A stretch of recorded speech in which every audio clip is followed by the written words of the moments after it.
Two Men, One Message. Let's just talk about how this book actually got started. Mr. Trump, can you tell me why you suggested writing this book together? Well, I've been a big fan of Robert's and of Rich Dad for so long. I've seen it, I've read it, everybody I know has read it, and he's just a very special man who I wanted to do something with. And we were making a speech together, and I listened to a speech, I liked it. He listened to my speech, I assume he liked it. You'd have to ask him, but I assume he liked it. And one day, after one of our speeches in front of a tremendous crowd of people, 61,500 people, he came up to me and he said, we ought to do something together. And I've had lots of #1 bestsellers, and he's had lots of #1 bestsellers, and we're just putting it all together. Mr. Kiyosaki, how did you feel when Mr. Trump asked you to write this book with him? Well, he's right. When I listen to his talk, he always talks about think big. And when we said let's write a book together, I had to think big, and that's what I had. It was beyond reality at that moment. So I would thank him for, sharing his celebrity with me. Beyond reality television. Yeah. So what has your experience been working together on this book?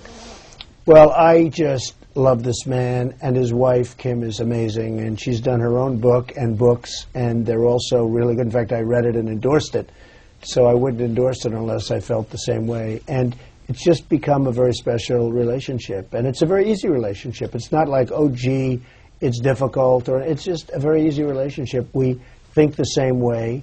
We have the same ideas, and we love education, and we want to educate people and help people. I think more than anything else, Robert wants to help people, and so do I. Okay, you both come from very different backgrounds. Mr. Trump, you're from the financial capital of the world, New York. Mr. Kiyosaki, you're from the laid-back, hang-in-there, He's not so laid back. Okay? No, he's not, but Trust he was me. from a place that was laid back. And so how did you guys come together from such different backgrounds? You came from not so much money, you came from some money, and yet you're together. I can answer that question. I think the blessing in my life was in 1965, I left a sleepy little sugar plantation town and went to school in New York. And that was the hardest 2 years of my life because, as you said, I was so lazy, so laid back. And New York, they spit you out, right? I mean, that is not a place that you want to be lazy in.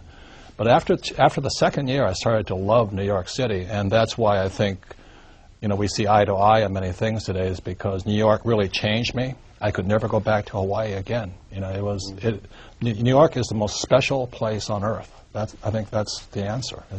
It is the financial capital of the world. Well, New York City has a great energy, and a lot of people are energized by coming to New York. They get off a plane and they're not so great, and all of a sudden they become these energetic people. That's so true. And it does have an amazing influence on people, as it did with Robert. Now, Robert's coming to New York, and I'm going to Hawaii because I'm going to build a big building in Honolulu. But New York is a great place. Mr. Trump, are you afraid of failing? I'm not afraid of failing. Life, you look and you turn on the newscasts every night, and you see thousands of people killed in earthquakes and tsunamis and hurricanes and all of the problems and wars that we shouldn't even be in, and lots of different things. And when you see all of the problems in the world, what is there to be afraid of? It doesn't matter. To a certain extent, it all doesn't matter. My answer to that is, I think what we have in common also is we both went to military schools. Yeah. And military school is about discipline, about being bigger, about following orders, about leading. But what else we have in common is that we both failed. And he lost nearly $1 billion. I lost a lot of money. A lot of money. But it was paper. And I lost only lost $1 million. And I think what makes us better is when you wrote your book, The Art of the Deal, I was so impressed. But when you wrote The Art of the Comeback, and what it meant to come back from being down so far. And most people are terrified of losing $100, and here you're down $1 billion. Billions. And you come back. And I think that's what we have in common, is once you've faced that much what everybody's afraid of, you're not as afraid anymore. I think that's really the difference. And for me personally, it was the best education I could have gotten, was to find out where I made all my mistakes and rebuild my company. You wouldn't want to do it again, but No. it was a great education. But when I read Art of the Comeback, I said, this is a big man. That's when my respect for him grew, because Art of the Deal he's telling about his successes. But when he wrote Art of the Comeback, that's when you grew in my eyes, is because most people will not admit their mistakes. Well, Donald and I were very blessed that we both had rich dads. My best friend's father was my rich dad. And financial education is more important than ever before.